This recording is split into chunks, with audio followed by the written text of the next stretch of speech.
to medicine and assisted conception.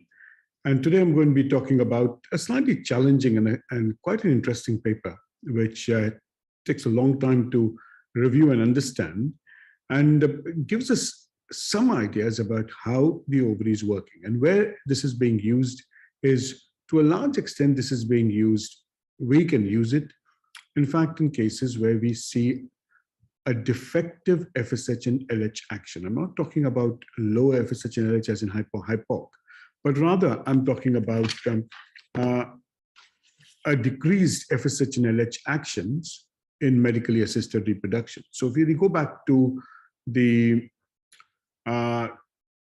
initial part, you look at the two-cell, two-gonadotrophin theory and the creation of estrogen by aromatase, which acts on granular cells.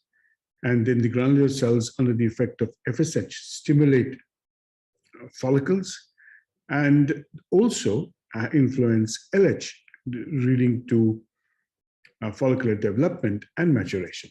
So what I'm trying to do is I'm trying to use the paper itself and try and do the talk from the paper, because it's difficult to do this talk on a PowerPoint presentation. So there are two important aspects here, and one of them is a reduced FSH-LH and the deficiency of FSH-LH, which traditionally has had a less amount of attention being given. Now, the action of FSH-LH is determined, and if you look at them, they're the isoforms of LH and FSH, polymorphism of FSH and LH, and agents such as the pill agonist protocol all influence gonadotrophin action. So in this review, what have the authors tried to do? And they have tried to look at the determinants of reduced FSH and LH actions with reduced quantitative and qualitative response to ovarian stimulation. So let's go back to the very basics. And if you look at, as the FSH increases, there's an increase in estrogen, which then inhibits, and if you have a look at this entire pathway, it starts inhibiting the FSH by negative feedback. And then it increases a rapid GnRH pulses in the late follicular phase.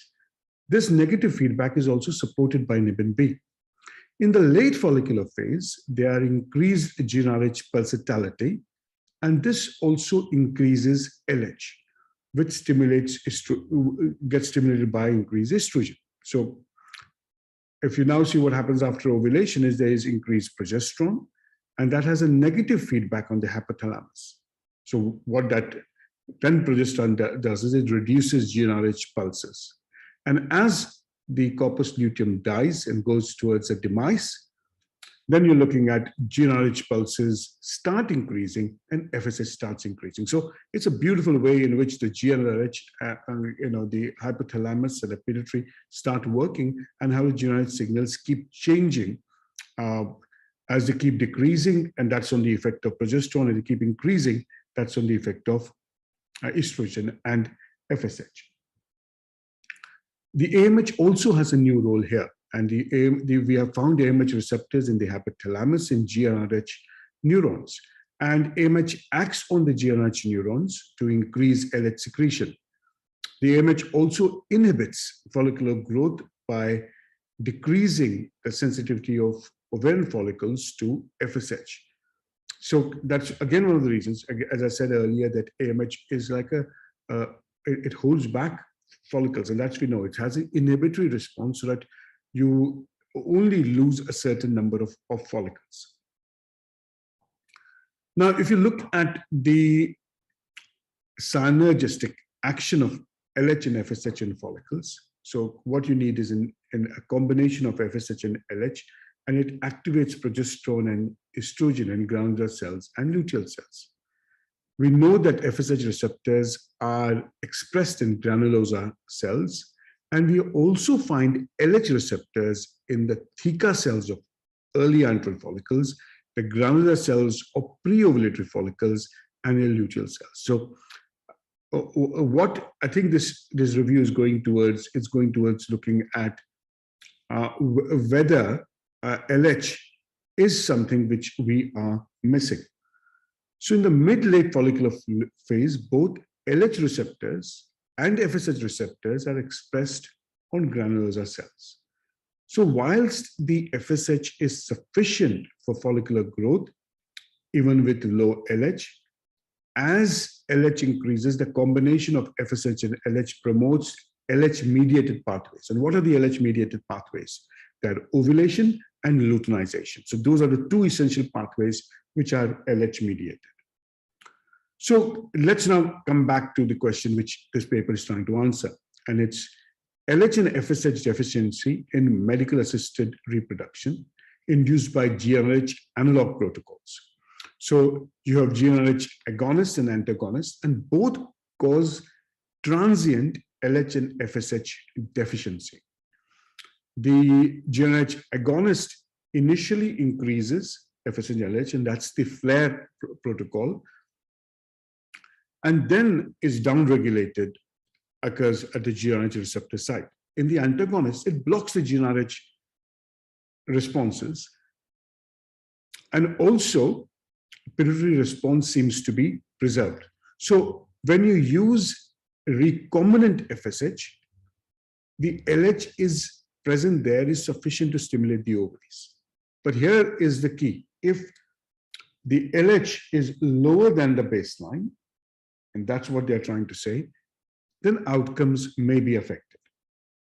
So if you have a look at what a few papers have said, and what happens when there's profound LH suppression? And Vestergaard looked at this, and he looked at the agonist protocol with recombinant FSH, and 48% of women, the LH, when it went below 0.5 international units on day 8, they saw a decline in pregnancy rates. Another study saw 50% reduction in LH when there was increased suppression of LH in mid-follicular phase on the agonist protocol. So what is the hypothesis here? That as your LH goes down in ovarian stimulation, there's a decrease in conversion of androgens, which are precursors to estrogen, and you have a lower E2 in stimulation. There have also been some other studies who have not found this correlation. Now, the LH threshold is very much different, and the LH threshold needs to be between 0.5 and 1.5, and that is what we see in hypo-hypos. They have looked at the GnRH antagonist protocols, and they have looked at if the change in LH is less, decreases by 2 to 2.1 below the baseline, there is a very low chance of a live birth rates. So again, Cole in this paper looked at if there is suppression of LH of 26%, they would produce low LH, and this could be reversed by recombinant LH being added. So the question now comes up is, are we ignoring HMG? And this paper is not about HMG, but are we completely ignoring, by not giving HMG, are we in some cases causing a negative effect on stimulation? Also, the severity of LH suppression is linked to magnitude of suppression. It's not just one level, but how low it goes down. And that's where this figure came up. The several studies have shown that when you combine recombinant FSH and recombinant LH, it showed an improvement. There have been 2 systematic reviews which have been done so far and have found no effect. So if you look at women with an advanced maternal age, and mainly after the age of 39 and 40, and you look at the reduced LH and FSH actions, with advanced maternal age, you see an impaired functioning of LH and FSH. In a meta-analysis of using recombinant FSH and LH in 35 to 40-year-old, they found a better, clinical pregnancy rates. And there were 3 RCTs which were done, and that recombinant LH compensates for this oversuppression of LH after 35 years. And then this combination may improve results. And again, I'll come back to it by saying, does HMG make that change? Now, what is the hypothesis? The hypothesis is that there's an effect of LH on oocyte maturation. It exerts an anti-apoptotic effect on cumulative cells, promotes signaling, starts the process of cell expansion and oocyte maturation. The LH modulates signaling, and that has an impact on the endometrium. So if you then look at the hyperresponse that occurs to ovarian stimulation due to reduced FSH and LH action, so you're giving a good amount of FSH and LH, and there is a reduced action that occurs. So you see that sometimes that you start stimulating, and you just don't see that response even in some women with a good reserve. And it may be because there could be receptor deficiencies. And there are some studies which say that in normal ovulatory women, it may be between 10 and 15%. So an unexpected slow response or a stagnated response, that's what you see sometimes. And the standard dose does not help, or sometimes needs an increased dose. And then there was a few papers which looked at using the combination of recombinant FSH LH, and I would say again, query HMG to improve results. Now, we want you to use two factors, and I think it's very important that you'll be able to use it and see whether that can help you to understand. It doesn't change your outcome, but using these two ways of assessing response may help you to understand why and how your response is poor. One is FORT, is the follicle output rate. It's a number of pre-ovulatory follicles divided by number of small follicles at the baseline in 200. And so what you're looking at follicles that's, let's say, 16 to 18. But what follicles did you start with? You started with 22, and then you had only 8 follicles coming. And that is a poor FORT. You also look at follicle oocyte index, which is number of oocytes collected and number of baseline. Why is that important? Is at the end you want oocytes, and if your oocyte numbers are significantly lower from the baseline, so you get 20 follicles and you get 4 oocytes, that's a poor, follicle oocyte index, and it's a better response of hyperresponse. So you can also see in reduced LH and FSH action in ovarian stimulation due to genetic variants. And there are many. You're looking at SNPs, polymorphism, FSH receptor SNPs, LH variations, less active LH in the alleles, a position 312 change. And these are very much in research, and those are very much complex things.